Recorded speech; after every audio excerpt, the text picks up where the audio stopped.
Hey Internet, it's Toasty B, also called Joel, more formally, it's the Mega Man that comes after 1, but is also before 3.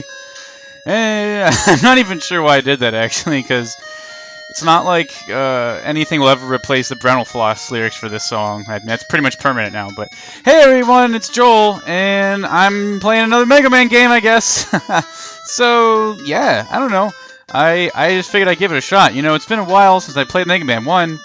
I actually played this a few times to practice, but yeah, we're gonna be on difficult, and it's I mean, I do like hard games, but there is a specific reason I'm doing difficult, which is that this is the original difficulty of the Japanese version. The easy mode was only, or the normal mode, was only added for the American version, because they thought it was too hard. So, honestly, like, you can kind of tell if you play other Mega Man games and then play this one. Like, there's a noticeable difference.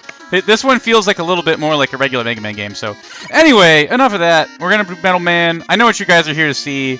You know, you didn't come here to watch me use the friggin' Bubble Lead. You want the Metal Blade, and that's fine because it's amazing and it has a reputation for a reason. So, anyway, let's just get started. We're doing Metal Man. We're medaling the mans. We're getting an E-Tank right away. That's a pretty good start. E-Tanks were invented in this game, you know, between 1 and 2, so that's pretty cool. I've actually, yeah, you know, in between. After my first Mega Man LP about a month ago, you know, I beat this game a couple times as practice because I was super pumped about doing another one, and that was actually a couple weeks ago. So then I kind of just procrastinated. So I actually haven't played this for a little bit. We'll see how it goes. I don't know.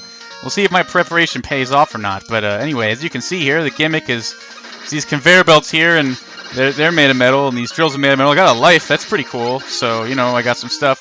These drills are, like, pretty much just here for, like, farming things. That's their, like, main purpose, because they're actually not that hard to dodge. I mean, it seems random at first, but actually the location the drills spawn is determined by, you know, Mega Man's position on the screen. So, like, this top drill will always come down in that position, and then, you know, if he moves forward, the next one will spawn. So, like, really just kind of have to move forward kind of slowly and to, like, you don't ram your face into things, and it's actually really not that hard to dodge. Like, you know, you'll notice none are spawning behind him. Like, that's because they have set positions. It's just that their positions are relative to Mega Man. I'm talking about, you know, how sprites spawn in the game now. It's time for Metal Man. He is a robot made of metal. That's why he's Metal Man. Yeah, I'm getting hit by stuff I should not be because I'm not paying attention. It's hard to do when you're talking. I guess I'm already singing. I didn't really expect this to be my gimmick, but hey, here we are. Dude, singing about stuff, do, singing about stuff, do, singing about stuff, jump, shoot, do, singing a Metal Man, do. I love his music, yeah, do, singing a Metal Man, he's a Metal Man, do. I mean, okay, so I realize by like singing in the first level already, I'm kind of ripping off like raocow and Deceased Crab and like probably some people I've never heard of at the same time. But like, in my defense, I really, really do like this music. Like, this is probably one of my favorite tracks in, like, Mega Man history. Because, like, it's just, like, the beat is so good. And, like, it's so, like, syncopated, I guess. I don't think that's even the right word at all, because I don't really know very much about music. But, like, the beat is, like, makes very, like, kind of industrial sounding, I guess. And, like, there's one part coming up here. Do-do-do-do-do-do-do.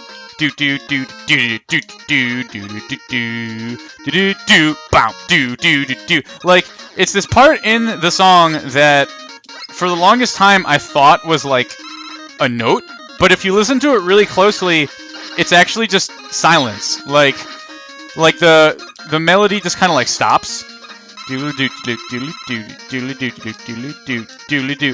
I think that's really neat, like, because the rhythm is so cool. It's utilizing, like, the, I don't know, like, the negative space of the music, I guess. Like, it sounds like there should be a note there, and that's how I always hummed it to myself, and I got so excited about it, I jumped in the hole. Woo! But, like, Anyway, I guess I should probably play this game because you didn't like. This isn't like Let's Rant about Metal Man's music, you know, vaguely, not really knowing anything about music theory and probably pissing a bunch of people off in the process. Okay, well, I made that climb respawn. Yeah, you know, in Mega Man, the enemies respawn, and it's, I mean, it's partly because of like technical limitations, but also it really forces you to use different strategies because you can't retreat very far. Like, a lot of these enemies would be pretty easy to beat if you could, you know, retreat as far as you wanted and then come back to fight them.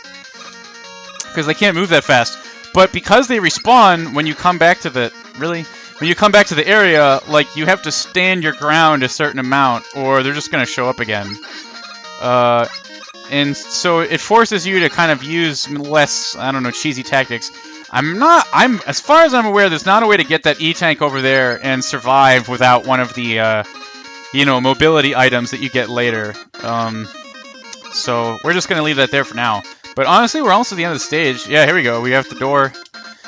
And let's see, I died once by falling in that pit, but I think I should have 2 chances left. I mean, this one probably doesn't really count because I barely have any health, but I don't know.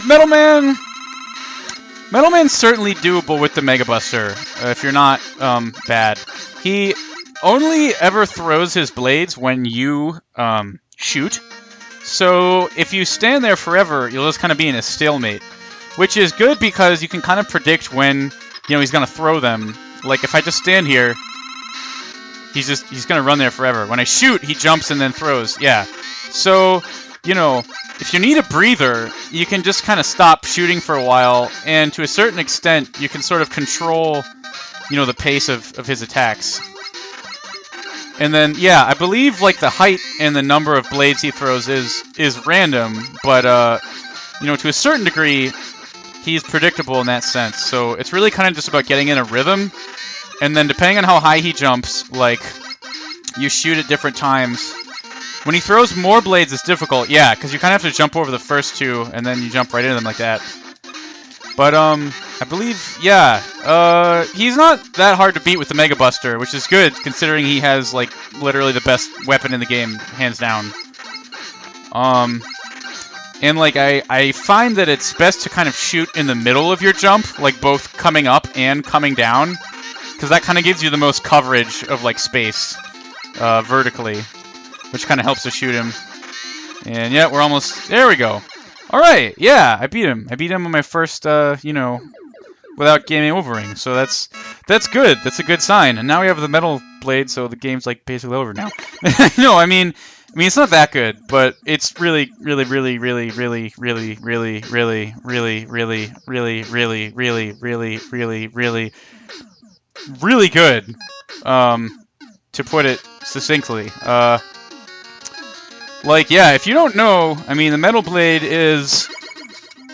First of all, you can shoot it in 8 directions, which, like, the main utility of Mega Man weapons tends to be what direction they shoot in. So, like, you know, usually most games have, like, a weapon that shoots up, a weapon that shoots down, a weapon that shoots in, like, a wave pattern, etc. And that kind of defines their niche, but, like, this one is just like, oh, nope, we can shoot it everywhere, whatever, who cares? And, like, it does more damage than the Mega Buster. It uses barely any ammo at all. I got an extra life, I guess. I really want that a lot, and it went away, so I'm sad. But, like, yeah. And also, the projectile is physically larger than the Mega Buster pellet, which means you can hit these frogs. So, like, if I was shooting these frogs with the Mega Buster, they would be too low to the ground to actually hit, which is really annoying. But the Metal Blade is huge. You know, it has this huge area that it damages, so you can hit things that are, like, kind of hugging the ground. This is Bubble Man's stage, by the way. It's you know, there's water. It's pretty neat. I'm Mega Man, and hi. Yeah, like, after you shoot these guys' shells off, you know, normally you can't hit them unless you have, you know, a different weapon, but it's like, nope, oh wait, whatever. That's cool. So it's, yeah, it's pretty ridiculous as a weapon. Obviously, which is why I, you know, decided to get it first. Also, a crapload of bosses are weak to it. The weakness order is very weird in this game. A lot of bosses are weak to multiple weapons, so later on, it adheres much more strictly to kind of the rock, paper, scissors paradigm where, you know, each boss usually has like one weakness, and then occasionally they'll have a secondary weakness, but in this one it's really kind of all over the place, where, you know, the Metal Blade is the weakness of literally half of the bosses in the game, one of which is Metal Man himself, which, you know, doesn't come into play until you do the boss refights in the... Wow, that was incredible. I'm amazing. Okay, well, I got that extra life at the very beginning of the video, so at least I didn't get a game over yet. In Bubble Man stage, which would be a little embarrassing. But, yeah, so the weaknesses are not super balanced. Like, they're more balanced than Mega Man 1 in the sense that you can't kill bosses with, like, literally 3 hits of their weakness, which was kind of preposterous, and made some bosses, like, sort of trivial as long as you had the weapon they were weak to.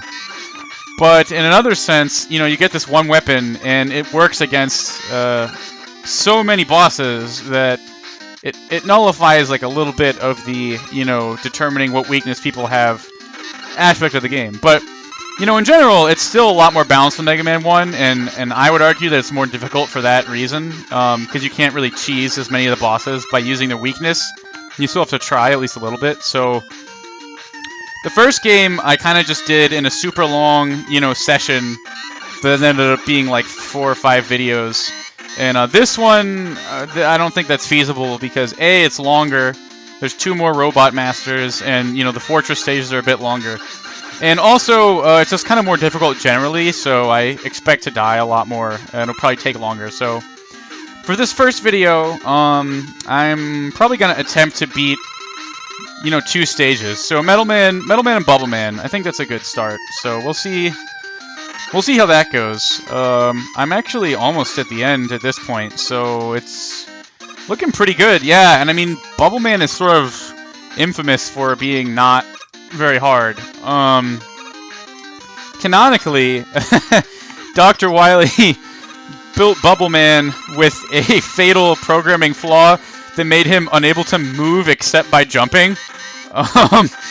So he just kind of hops around, and he's very, very weak to the Metal Blade, as you can see.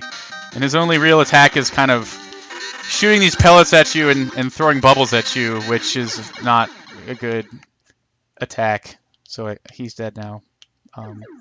Rest in peace, Bubble Man. We'll never forget you. Oh, Bubble Man. Yeah, so I guess even Dr. Wily laughed at Bubble Man's, you know, inability to walk, which is kind of depressing, actually.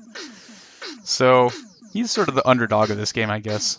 But now we got the Bubble Lead. And also, it is the Bubble Lead. There's some contention over whether it's the Bubble Lead or the Bubble Lead. But in the original Japanese, you know, it's phonetically spelled out as Bubble Lead, and it rolls around in front of you, and you can use it to detect traps and stuff. So I guess it's like a lead. Okay, that was my trivia for this video. Okay, this was my first video, and I hope you liked it, and I'm going to do it more, so... Okay, bye.